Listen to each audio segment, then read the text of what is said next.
The river had gone black before sundown, and Tom Red Elk knew by the sound of it that something had broken loose upstream, not a branch, not a deadfall, something heavier. He stood in the mud below his barn with rain cutting sideways across his face. One hand clamped around the fence rail, the other gripping the rope tied to Blue Smoke's halter. The mare had pulled half the rail loose and was fighting the floodwater where the lower pasture dipped toward the creek. Every time she reared, the mud swallowed her forelegs deeper. Every time Tom stepped forward, his pine legs sank and held him like the earth had decided to keep what was left of him. Easy, he called, though his own breath had gone hard. Easy now, girl. Blue Smoke tossed her head eyes, white rain shining along her neck. The creek had been no more than a brown ribbon that morning. By evening, it was a hungry thing full of foam and branches pushing at the pasture fence like it had business on the other side. Tom pulled, once more, felt the rope burn through his palm and nearly went down.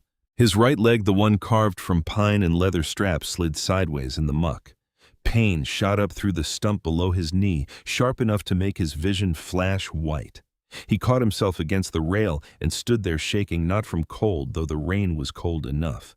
He was shaking from the old anger, the kind that came without warning and brought back the smell of river timber blood-wet sawdust, and men shouting his name as if shouting could keep a leg attached. The mare screamed. Tom looked toward the house. No one stood on the porch. No lamp burned in the window. Only the wide front step showed pale under the rain, broad and low, worn smooth where he crossed it every day. He had built that step because the old one had made him feel like a fool in his own doorway. Now even the widened step seemed too far away. He pulled again, and the mare lurched toward him, then slipped back. "Lord," he whispered, though he was not a man given to much praying aloud. "Not this one." The rope snapped tight. His knee buckled. He went down hard on one side, mud up his sleeve and rain in his mouth. For a moment he lay still, listening to the flood and the frightened horse and the ugly thudding in his own chest. 6 years after the log took his leg, and there were still moments when the world asked him to be the man he had been before. He was not that man anymore. He pushed himself up slowly, jaw-clenched, hand shaking as he reached for the rail. Blue Smoke stood trembling now, too tired to fight. Tom knew he could not get her out alone. He knew it with the same plain certainty with which he knew winter from autumn good hay, from spoiled a lie, from a truth dressed too nicely. At last he let the rope go slack. The mare would live until morning if the water did not rise higher, if the fence held, if the mud did not take her deeper, if mercy found its way through the dark. Tom turned back toward the house, dragging his pine leg free with each step. By the time he reached the porch, the rain had soaked through his shirt and down into the leather harness. He stopped at the wide step and looked at it a long while before climbing. There was no one there to see the shame on his face, which somehow made it worse. Inside, he stripped off his wet coat and hung it near the stove. The kitchen was quiet. Too quiet for a house with 214 acres around it and a barn that did not leak. Too quiet for a man who had built everything sound except the part that mattered most. On the table lay a sheet of newspaper folded twice. The Lewiston printer had sent back the proof that morning, asking if the notice was to run as written. Tom had not answered. He sat down and looked at the words by lamplight. "I have one leg." The sentence sat at the top like a stone on a grave. He had written it 2 nights earlier after Aunt Cisa Looking-Glass had left his kitchen with the smell of smoked fish still in the room and the sting of her words still in his ears. "You keep this house like a good blanket folded in a chest," she had told him, setting a bundle of dried berries beside his flour jar. "Useful, warm, and no one under it." "I have work enough," Tom had said. "Work is not a wife." I didn't say it was. "You do not say much of anything, Talmax, that has never made you hard to understand." Only Aunt Cisa still called him by the name given before white men shortened it to Tom. She had known his father had ridden with his mother when the world was younger and the trails less crowded. She was small-bent and sharp-eyed, with hair like winter grass braided down her back. A widow twice over, she had buried enough sorrow to speak plainly to any living man. "No woman wants to come into a house where the man cannot cross a creek without bargaining with mud," Tom had said. Aunt Cisa had looked at his pine leg, then at his face, and he had wished she would choose one place and stay there. "Then write that first," she said. "What the leg? Put it first, before the land, before the barn, before the horses, before some fool woman dreams you into another shape." Tom had laughed once dryly. "That will bring them running." "No," she said. "It will send the wrong ones away." He had not answered. She had leaned her hands on the table. Pity only enters where truth has not been allowed to stand guard. If you write plain, the woman who answers will know which door she is opening. After she left, Tom sat until the fire burned low. Then he took up a pencil and wrote the first sentence. I have one leg. After that, the rest came easier, though not easily. I have river bottom land near the Clearwater. I have a barn that does not leak. I'm 38 years old. My name is Talmac's Red Elk, though most call me Tom, and I farm the land my father left me. I keep horses, cattle, corn beans, and potatoes enough for winter if the weather does not turn cruel. I'm looking for a woman of steady character who does not need lies to make a life bearable. I will not pretend otherwise about the leg. It has been this way for 6 years and will be this way until the end. If that is a difficulty, I understand. If it is not, write to me at the address below. He had read it 3 times afterward. Each time the first sentence struck him harder than the last. Now, with rain still dripping from his hair and blue smoke trapped in the pasture below, he stared at that sentence again and felt the bitter honesty of it settle into him. A man could hide from town, dances from supper, invitations from women's eyes, from pity spoken soft as a church hymn. But he could not hide from a flooded pasture. He could not hide from the empty chair across the table. He could not hide from the truth that Aunt Cisa had carried into his house like a coal from an old fire. By morning, the rain had passed. The creek dropped enough for Tom to reach blue smoke with 2 ropes and a stubbornness that left him sweating before the sun was full. The mare came free, trembling mud to her belly, but alive. Tom rubbed her neck and stood beside her a long while, saying nothing. A man could lose many things in one life. Sometimes keeping even one frightened horse felt like an argument against the dark. That afternoon, Jonah Pike came rattling up the road in his freight wagon boot's muddy hat brim, stained from rain. He carried male kerosene nails, 2 sacks of flour, and every piece of gossip between Lewiston and the Clearwater farms. Jonah was broad-shouldered, red-bearded, and loud in the way of men who believed silence meant someone else had won. He climbed down and slapped mud from his coat. Creek gave you trouble, I hear, he said. Creek does what creeks do. Jonah grinned and nodded toward the barn. Still standing, though. Barn of yours is harder to kill than a mule with a grudge. It holds. Jonah handed him the printer's envelope.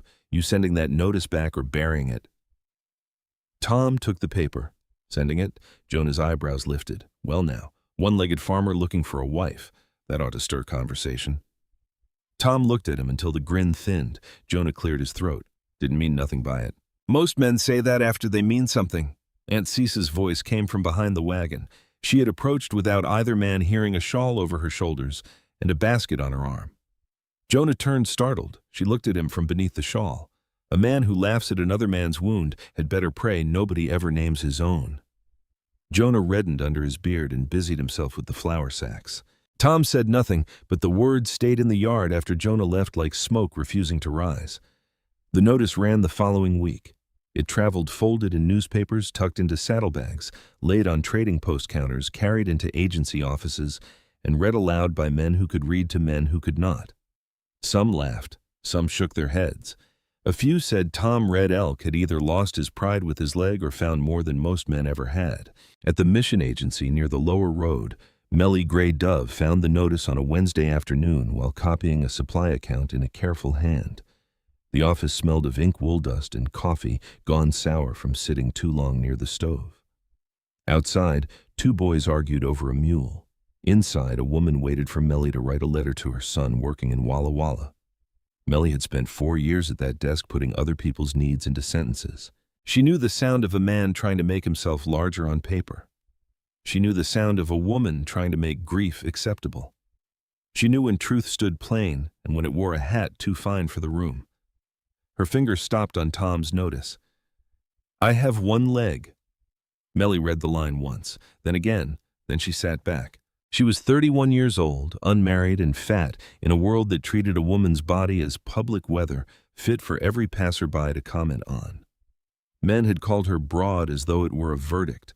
Women had called her good-hearted when they meant she should be grateful for scraps of kindness. Store boys had watched her measure cloth and whispered guesses about how many yards it would take. She had learned not to flinch where people could see. But reading that first sentence, she felt something in her chest grow still. A man who names his wound before anyone else can point at it has already told you more truth than most men will in a lifetime. She looked again at the notice. Not the land first. Not the barn. Not the cattle or river or good acres. The wound first.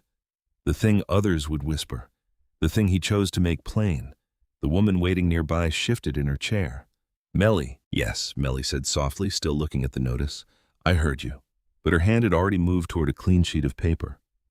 When the office emptied and the afternoon light leaned gold across the floorboards, she began to write. "My name is Melly Gray Dove. I am 31 years old. I work at the agency office copying letters and accounts for those who need them written cleanly. I have read your notice carefully. Your leg is not a difficulty to me." She paused, breathing slowly. Then she wrote the sentence that made her hand tighten. "I am a fat woman. I will not come pretending otherwise." She looked at it for a long moment and did not scratch it out. "I have strong hands, a sound mind, and no patience left for cruelty dressed as concern. I know how to keep accounts, cook for workers, mend cloth, read weather badly but improve with instruction, and speak plainly when plainness is kinder than softness. If my size is a difficulty, I understand. If it is not, you may write to me here." She signed her name. The next morning, Jonah Pike took the letter upriver in his leather pouch. Not knowing that he carried the first answer Tom Red Elk would read twice before his coffee went cold. Tom Red Elk received Melly Gray Dove's letter on a Tuesday morning when the Clearwater still wore a skin of mist and the frost had not yet burned off the fence rails. Jonah Pike brought it with a sack of coffee, 2 iron hinges, and a cracked crock Aunt Cisa had ordered from Lewiston and would likely blame on him whether he had cracked it or not. He came rattling into the yard with the same noise he always brought: wheels striking stones, harness rings, clinking, his voice calling before his boots hit the ground. "Mail for you, Red Elk!" Tom was mending a trace strap near the barn door. He looked up and saw the envelope in Jonah's hand. For one foolish second, he didn't move. The letter looked ordinary. Cream paper, folded neat, his name written cleanly on the front, but a man who had waited weeks for judgment sometimes found it hiding inside the smallest things. Jonah grinned. "From the agency office. Woman's hand, unless I've gone blind." Tom set down the awl. "You read all the letters you carry, Pike, only the ones that smell interesting." Tom took the envelope without answering. Jonah's grin thinned into something more careful. Since Aunt Cisa had cut him down in the yard, he had learned to leave certain jokes sitting where they fell. "Didn't mean nothing," Jonah muttered. "Most men say that too late." Jonah spat aside, more embarrassed than angry, and hauled the coffee sack from the wagon. Tom put the letter in his shirt pocket and went on mending the strap, though every stitch came crooked until he stopped pretending work could hold his mind.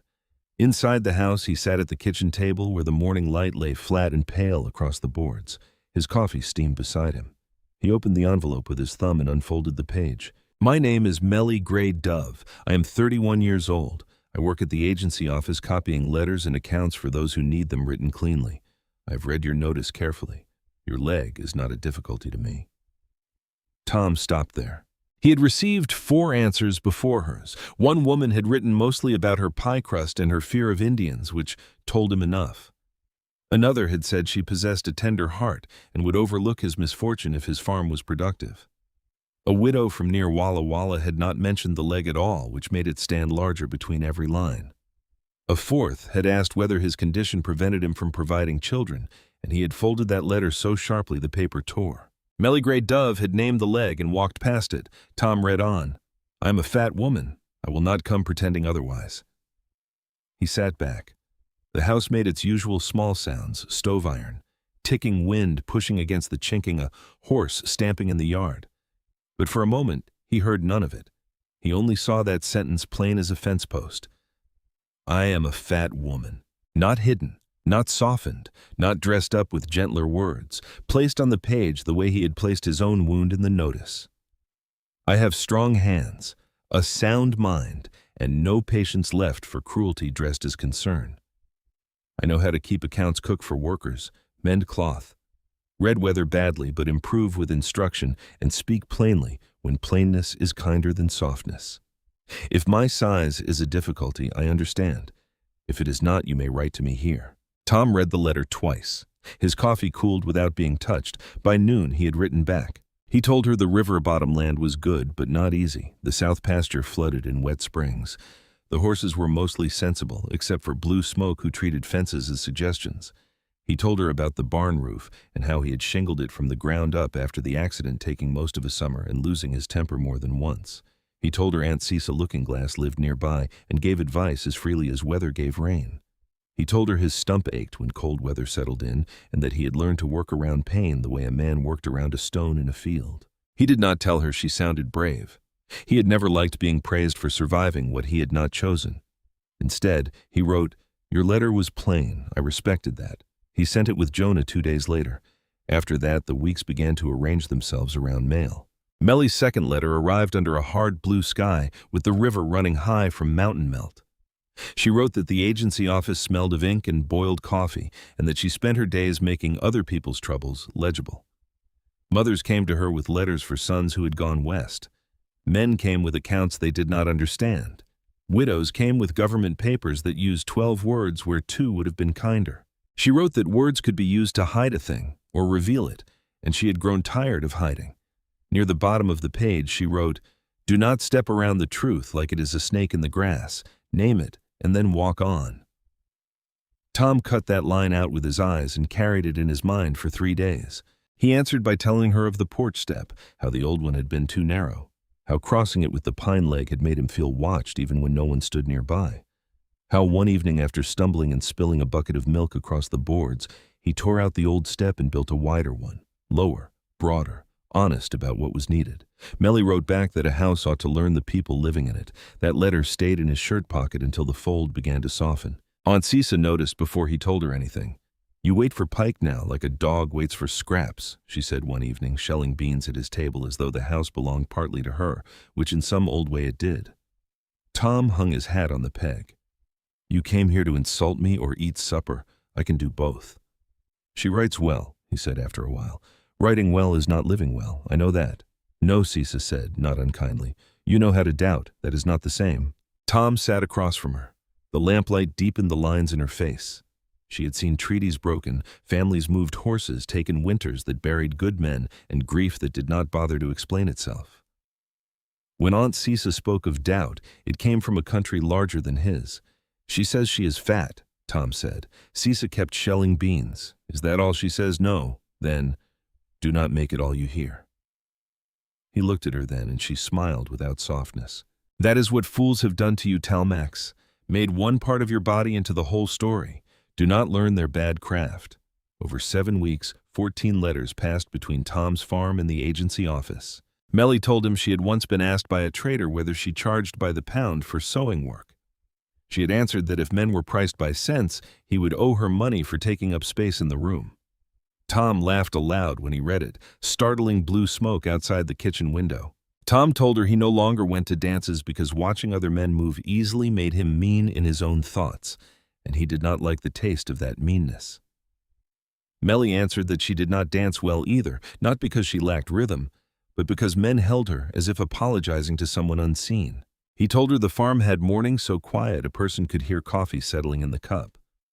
She told him the agency had days so loud with need that quiet seemed like a country she had never visited. He told her he had no talent for flattering speech. She answered, "Good. Flattery is usually a lie wearing perfume." By the 6th letter, Tom found himself describing things he had not meant to share. The night after the accident, the doctor's room, the first time he stood on the pine leg and hated the wall for being necessary. He wrote it shortly without begging comfort from her. Mellie's answer came 4 days later. She did not pity him. She told him that pain described plainly did not frighten her. She said she had her own history of rooms where people looked away too quickly or not quickly enough. She said there were many ways for a body to become public property in the mouths of strangers. Tom sat with that sentence a long while. On the 7th week, he wrote, "I would like to meet you if you are willing. The trading post near the Lewiston Road is public and known to both of us. I can be there Saturday after morning chores." Her answer came in 2 lines. "I am willing. Saturday will suit me." That Saturday dawned warm with dust already rising from the road before noon. Tom hitched the wagon, though the post was near enough to ride. He did not trust himself on horseback for a first meeting. A wagon gave a man fewer chances to look foolish. He wore his clean shirt and the dark coat he had not worn since his mother's burial. Aunt Cisa saw him pass and came out to the yard with her shawl over one arm. "You look like a man going to court." "Maybe I am." She gave a small snort. "Then tell the truth and stand straight." At the trading post, Tom arrived early and stood near the porch rail, one hand resting on the wood. He hated that he needed the rail. He used it anyway. Jonah Pike was there with a freight wagon chewing tobacco by the water trough. He looked Tom over and smiled but did not speak. Something in Tom's face must have warned him. The wagon from the agency came near midday. Melly Gray Dove sat beside the driver in a dark blue dress that fit her plainly and well. She was large, just as she had written. Not in the hidden, apologetic way some women tried to make themselves smaller, but fully honestly, with strong shoulders, round arms, and a composed face beneath neatly pinned black hair. Men on the porch looked first at her body. Tom saw that she noticed, then she looked at him. Her eyes moved once to the pine leg, not with shock or pity, but with recognition. His eyes took in her size, her steady mouth, the traveling bag at her feet, the way she did not lower her chin under the weight of being watched. He stepped from the rail. "You must be Melly Gray Dove, and you must be Tom Red Elk." They stood there a moment in the dust and white noonlight, each seeing the truth the other had written. "There is coffee inside," he said. "I would like some." They sat near the window.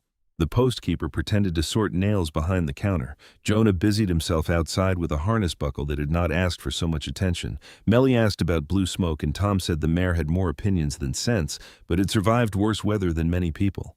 Melly smiled. He asked whether copying letters ever grew dull. She said, "The letters do not, the waiting does." He understood that. They spoke for nearly 2 hours. River floods, winter stores, beans, horses, the difference between silence that comforts and silence that accuses. Melly laughed once when Tom described Aunt Cisa threatening to haunt him if he planted potatoes too close. Her laugh was warm, untrimmed, and without performance. Then Jonah's voice came through the open window, low, but not low enough. Broken plow hitched to an overfilled wagon. That'll be a sight. Tom's hand tightened on the cup. He began to rise. Melly touched the table once, not him, just the table, and spoke clearly. "A full wagon feeds more people than an empty one," she said, "and a broken plow that still cuts earth has more honor than a shiny one hung on a wall." The room went still. From the doorway, Aunt Cisa's voice broke the silence. "This woman has teeth in her spirit." Tom turned. He had not known Cisa had come. She leaned against the doorframe, eyes bright with approval. Jonah's face reddened to the roots of his beard. He looked down at the harness buckle as though it had suddenly become scripture. Melly lifted her coffee and drank. Tom sat again, slower this time. Something inside him had shifted, not because she needed no protection, but because she had stood in her own truth without making a spectacle of it. When the afternoon wagon prepared to leave, Tom walked her to the road. His gait was uneven in the dust, deliberate and practiced. She did not slow in pity or hurry in discomfort. She simply matched him. At the wagon, he said, "Would you be willing to see the farm?" Melly looked toward the long road that followed the river. "Yes," she said, "but not today. A farm should have its own day." Tom nodded. "Then it will." She climbed into the wagon, her blue skirt gathered carefully in one hand. Before the driver clucked to the team, she looked back at him. "I would like to see the porch step you wrote about." For a moment, Tom could not answer. The step had been a private shame before it became a practical thing. Now it waited at home like a question made of wood. "You will," he said. The wagon rolled away in a low cloud of dust.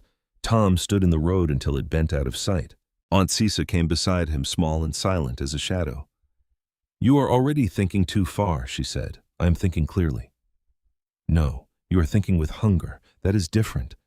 Tom looked down the empty road. Cisa's voice softened, though only slightly.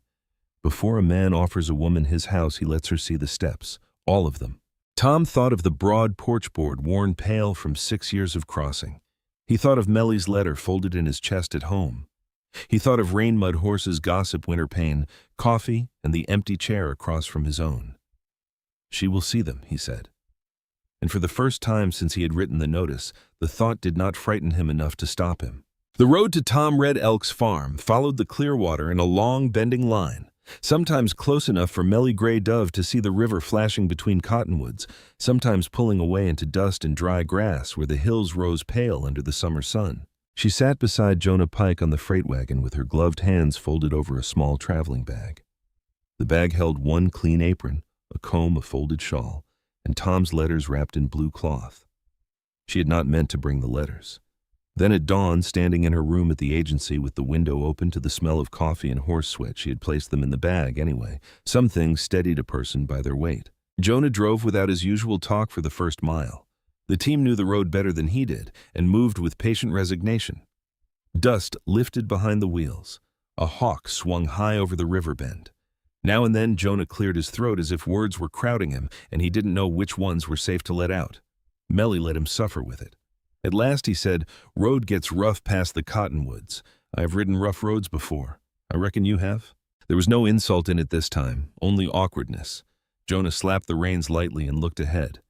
"Tom's place is sound," he said after another while. "Not fancy, but sound. I did not expect fancy." "No," Jonah said.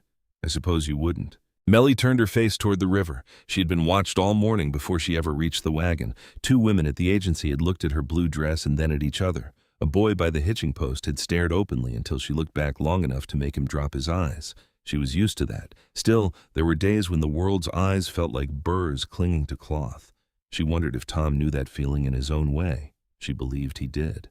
The farm appeared not all at once, but piece by piece. First the cottonwoods thick along the bend, then the slope of pastureland green near the river and gold where it climbed. Then a barn with a roof dark and straight against the sky, then corrals, a smokehouse, stacked firewood, and finally the farmhouse itself, whitewashed but weathered, sitting steady in the afternoon light as if it had no interest in impressing anyone. Tom stood near the porch. He wore a clean shirt, sleeves rolled to the forearms, and his dark hair was combed back from his face.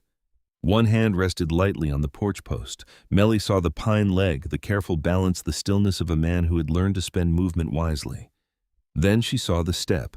It was wide, wider than any porch step needed to be for ordinary use, low, broad, sun-faded in the center, worn smooth by years of crossing. It did not announce itself as kindness. It simply waited there, practical and plain built, because the old shape of the house had not fit the truth of the man who lived in it. Jonah pulled the wagon to a halt. Tom came down the steps slowly, without apology and without haste. "Miss Gray Dove, Mr. Red Elk, I'm glad you came." "So am I." Jonah climbed down and busied himself with the tailgate. Melly gathered her skirt and stepped from the wagon before he could offer help. The ground was firm beneath her shoes. She walked toward the porch with Tom at her side, both of them moving at a pace that belonged to neither pity nor pride. At the step, she paused. Tom noticed. His mouth tightened a little. "I built it after the accident," he said. "The old one was narrow." Melly set one foot on the broad board. The wood held solid under her. She looked down at it, then up at the house. A house worth entering ought to have a step wide enough for every truth a person carries. Tom did not answer at once. His hand rested on the rail. The words had entered him. She could see that. Not as praise. Something better than praise. Recognition. After a moment he said, "Come see the view." From the porch, the land opened in every direction. The river showed through cottonwoods like pieces of bright metal. The barn stood to the west square and useful. Beyond it, horses grazed in a pasture where the grass lay high and wind-combed. The hills rose beyond the river, dry and watchful. "You can see weather coming from here," Melly said. "Most things give warning if a person learns where to look." He showed her the barn next. Inside, the air smelled of hay leather dust and animals. Tools hung lower than she expected. Harness hooks had been moved. The ladder was used sparingly, she could tell, and the workbench had been set at a height that allowed a man to brace one hip against it while working. She saw all of it without making him stand beside his own adjustments like exhibits. Tom pointed to the roof beams. "I shingled it from the ground up after the leg. Took most of a summer." Melly studied the clean line where rain would run off true. This was built to last. That was the intention. A mare pushed her head over a stall door and blew warm breath toward Milly's shoulder. "Blue smoke," Tom said. "She believes herself in charge. Is she wrong?" Tom almost smiled. Not often enough. By late afternoon, Aunt Cisa Looking-Glass arrived with a basket covered in cloth. Though from the way she entered the yard, it seemed less like a visit than an inspection. She looked Melly over once from head to hem. Melly held still under it. Aunt Cisa's eyes were sharp but not cruel. That made them easier to bear. So the old woman said, "You are the one who writes clean letters." "I try to. Trying is what people say before mistakes." "Mistakes are why pencils have knives," Melly answered. Aunt Cisa stared a moment, then gave one short laugh. "Good. Come eat." Supper was set in Tom's kitchen: salmon, beans, corn cakes, potatoes, dried berries, and coffee, strong enough to wake the dead and make them confess. Jonah stayed because a wheel pin had cracked on his wagon, though Melly suspected the pin had not chosen that day by accident. Aunt Cisa asked questions while eating direct as fence wire. Can you live away from settlement noise? Yes. Can you sit with winter silence? I have sat with worse. What is worse than winter silence? Cruel company. Tom looked down into his cup. Aunt Cisa nodded slow and satisfied. Do you know how to bear people talking? Melly broke a corn cake in half. People have talked about me since I was old enough to know they were doing it. Talk is mostly wind with a mouth. Jonah coughed into his coffee. The first thunder came just after supper. It rolled from the hills in a low, long sound. Tom stood and looked through the window. The light had changed. What had been golden an hour before was now greenish and strange. Wind moved through the cottonwoods, turning the leaves pale side up. Storm, he said. Jonah stepped onto the porch, coming fast. Rain hit before the dishes were cleared. It fell hard and slanted, drumming on the roof, flattening dust, turning the yard dark in minutes. The horses began moving restlessly in the pasture. Tom reached for his hat. Melly saw his face change before anyone spoke. What is it? She asked. Lower fence, he said. If the creek rises, it'll push at the south rail. He took a lantern and went out. Melly followed as far as the porch, Aunt Cisa behind her. Through sheets of rain, she saw the pasture below the barn, where water already ran brown and fast through the low ground. Then a crack split the storm. Not thunder. Wood. A young horse broke sideways through the weakened rail and slid into the muddy ditch near the swollen creek. It thrashed legs, striking rope from a loose halter dragging in the water. Tom was already moving. He went down the yard as fast as the pine leg allowed, but the wet ground betrayed him. Twice he caught himself on fence posts. By the time he reached the pasture edge, the mud had turned slick and deep. Rope, he shouted. Jonah grabbed one from the wagon. Melly took it from him before he decided what to do. Melly Tom called ground drops near that cottonwood. Stay left. She heard him. She lifted her skirt above the mud and went through the rain. Jonah swore softly, then followed. The horse screamed when the rope touched its neck. Melly planted her feet and pulled mud sucking at her shoes. Her weight, so often judged as burden, held her steady when Jonah slipped to one knee. Tom gripped the fence rail, rain running down his face, every line of him straining toward the animal he could not reach. Not hard, he called. Steady. Let him feel the rope. Jonah, move right. Melly, hold where you are. The rope burned across her palms. She bit down on the pain and held. The horse lurched. Jonah pulled. Tom spoke low and firm. A string of words meant more for fear than sense. The animal's front legs came free first, then one hind leg. For a terrible moment it seemed the mud would keep the last, and Melly felt the rope drag her forward. She leaned back with everything she had. The horse came loose in a rush, stumbling onto firmer ground, trembling and wild-eyed. For a moment no one moved. Then Jonah laughed once, breathless and shaken. Well, I'll be damned. Melly stood in the rain, skirt muddy to the knees, hair coming loose, palms raw. Tom looked at her through the storm, with something deeper than gratitude in his face. Back at the house, Aunt Cisa wrapped a blanket around Melly's shoulders and muttered that only fools and good women walked into flood mud without asking permission. Jonah stood by the stove, water dripping from his beard. He looked at Melly, then away, then back again. I spoke foolish before, he said. At the post. Other times too likely. Likely, Melly said. He nodded, accepting the weight of it. I saw wrong. Melly held her sore hands near the stove. Seeing right late is better than staying blind. Jonah said nothing more. After the storm passed into a steady, dripping darkness, Tom and Melly sat on the wide porch step. The boards were damp beneath them. The yard smelled of wet earth and horse sweat. Somewhere beyond the barn, the rescued animal shifted and blew softly. Tom's elbows rested on his knees. I cannot promise an easy life. I did not come looking for one. I cannot promise people will be kind. I've never found kindness dependable enough to build on. He looked toward the dark pasture. My leg pains me in wet weather. Some days more than I like to say. Work takes me longer. Pride takes longer still. Melly watched rain fall from the porch roof in silver threads. I cannot make myself smaller, she said. Some days I can bear the looking. Some days I am tired before breakfast. You would not be asked to make yourself smaller here. She turned to him then. He continued slowly, as if laying each word where it could bear weight. I can promise honesty, a sound farm, work shared as fair as I know how, a barn that holds weather, a house where what is true does not have to stand outside. The river moved unseen beyond the trees, full from rain carrying branches and silt and whatever the hills had given it. Melly looked at the wide step beneath them, at the barn roof, dark and whole against the night, at the man beside her with rain still on his sleeves and shame no longer ruling his face. I do not need a man who can run ahead of me, she said. I need one who will not leave when the road gets slow. Tom's hand tightened once on his knee. Melly Gray Dove, he said, voice low. Would you consider marrying me? She let the question settle, not because she doubted the answer, but because a question that large deserved room. Inside the house, Aunt Cisa moved a pot on the stove. Jonah murmured to a horse in the yard. The rain kept falling gently from the roof. Yes, Melly said. Tom closed his eyes for one brief moment. Neither of them reached for fine words after that. They sat shoulder to shoulder on the wide step, watching the wet dark gather around the farm, while the house behind them held its warmth, and the barn below held through the rain. They were married in Lewiston on the 14th day of July, 1881, with the heat rising white from the road and the clear water running low and bright beyond the cottonwoods. There was no church bell, no crowd gathered, no flowers except a small bunch of blue camas Aunt Cisa Looking-Glass had cut at dawn and tied with a strip of faded cloth. The ceremony took place in a courthouse room that smelled of paper dust and old tobacco, with one window propped open by a law book and a fly worrying itself against the glass. Melly Gray Dove wore the blue dress she had made herself, the seams strong, the waist honest, the collar plain. She had sewn it for her own body and not for the comfort of other people's eyes. Tom Red Elk wore his best dark coat and a beaded sash that had belonged to his father.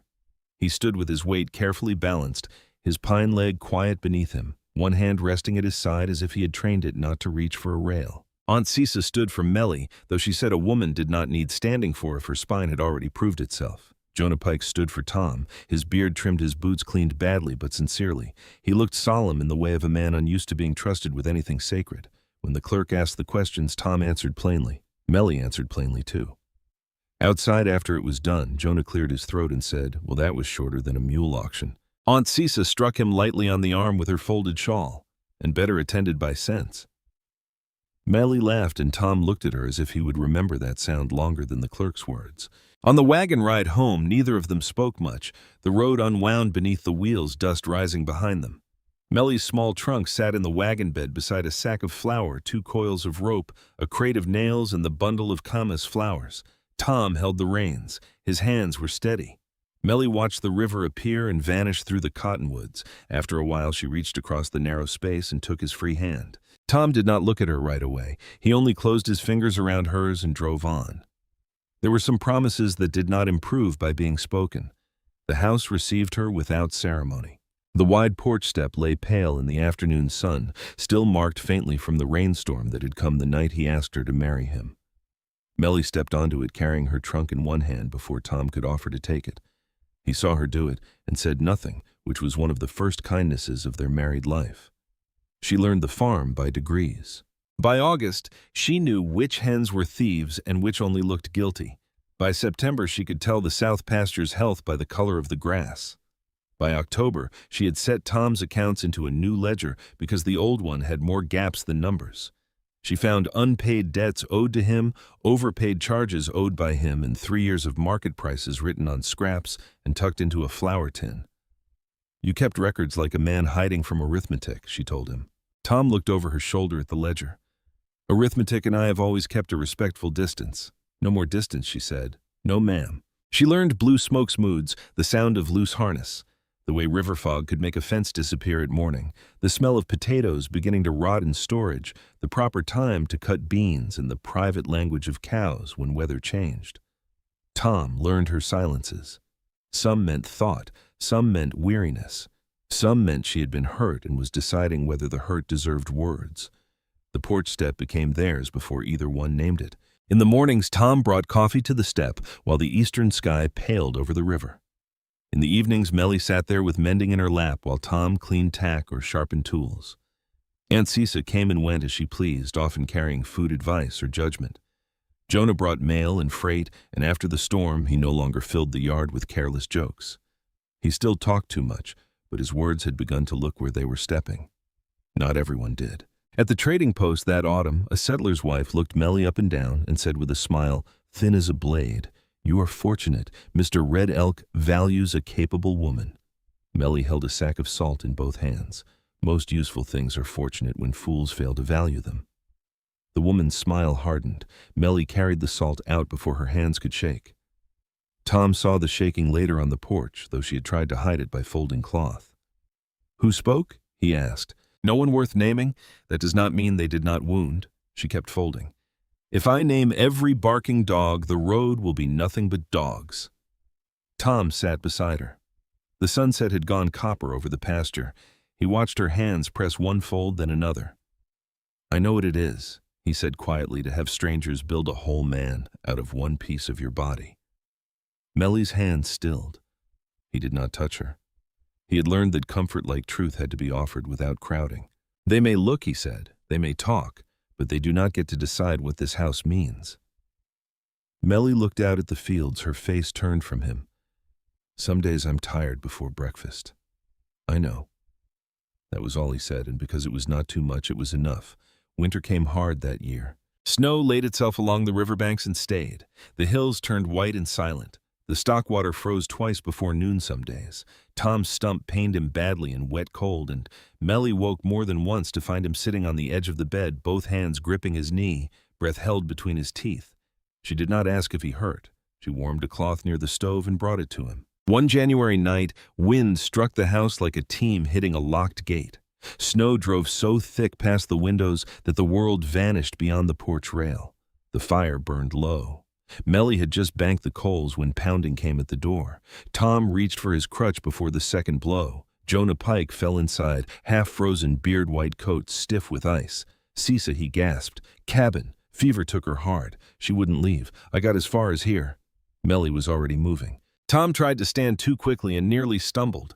Rage crossed his face, not at Jonah, not at the storm, but at the leg that would not move fast enough through deep snow. Mellie saw it. "You ready blankets and medicine? I'll harness the team. The drifts I know snow when I see it." Jonah lifted his head. "I can guide." Tom's jaw tightened. Then he nodded. Pride could kill a person if a man mistook it for strength. They went into the storm with 2 lanterns, a team that hated every step. And Mellie wrapped in Tom's old coat over her own. Snow slapped her face, filled her collar, froze at her lashes. Jonah staggered ahead, calling direction through the white. Tom sat braced in the wagon, one hand on the sideboard, giving steady instructions when the horses balked. Left of the cottonwood. "The ground drops right. Keep them talking, Mellie." She spoke to the team in a low voice, not gentle exactly, but certain. Her body held warmth against the cold. Her hands held the reins when Jonah's fingers stiffened. Tom's judgment kept them from overturning twice. They found Aunt Cisa on the floor beside her stove, small as a child, under 2 blankets burning with fever, and muttering in Nimipu. Mellie knelt beside her and gathered the old woman's head into her lap. "You stubborn old hawk," Mellie whispered. "You were not asked to fly off tonight." Cisa opened her eyes a slit. "Too much noise," she murmured. "That is Jonah breathing. Tell him to do it quieter." Jonah gave a cracked laugh that sounded nearly like weeping. They brought her back through the storm, alive. For 3 days, Mellie slept little. Tom kept the fire-boiled water, measured herbs, as Cisa instructed whenever she woke enough to be bossy. Jonah stayed in the barn and did chores without being asked. On the 4th morning, Aunt Cisa opened her eyes, saw Mellie sitting near the bed, and said, "Your house is alive now." Mellie blinked, too tired to answer. "Not perfect," Cisa said. "Alive." Years passed after that, the way fence lines lengthen one post at a time. Mellie bore a daughter in 1883 with Aunt Cisa ordering everyone about, and Tom standing outside the bedroom door, pale as riverstone. They named the child Nemi. A second daughter, Clara, came in 1885 during a rain that softened every road in the county. Both girls grew up on the wide porch step, first crawling over it, then sitting on it with bread in their hands, then being scolded on it, comforted on it, and sent from it into chores. The farm grew. The barn roof held. The garden spread along the south wall in beans, squash, onions, herbs, and flowers. Tom claimed had no use until Mellie put a jar of them on the table, and he stopped complaining. Jonah brought candy for the girls and mail for their parents, and when Aunt Cisa died at last, they buried her on a rise above the river, where Mellie said she could keep watch and continue correcting people from a better distance. Tom's pine leg was replaced twice. Mellie's hair silvered at the temples. Her knees began to trouble her on cold mornings. Their coffee on the porch lasted longer. Their conversations grew shorter, not from lack of feeling, but because years had made many words unnecessary. Tom died in March of 1904 in the bedroom facing the river. Mellie sat beside him. Nimi and Clara stood in the doorway, grown women with their mother's steady eyes. Dawn had not yet broken. Rain tapped gently at the roof. Tom opened his eyes once and whispered.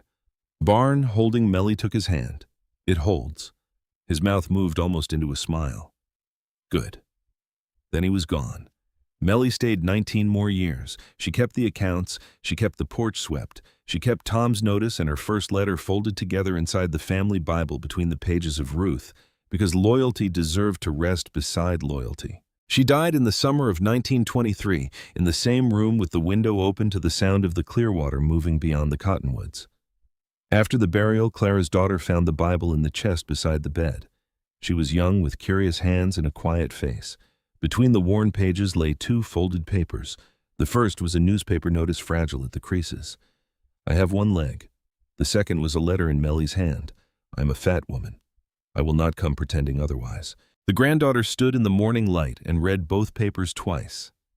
Outside the porch step lay broad and pale, worn, smooth by Tom's pine leg, Melly's steady feet, children's bare heels, Aunt Cisa's visits, Jonah's boots, grief, coffee, rain, and all the ordinary crossings that make a life.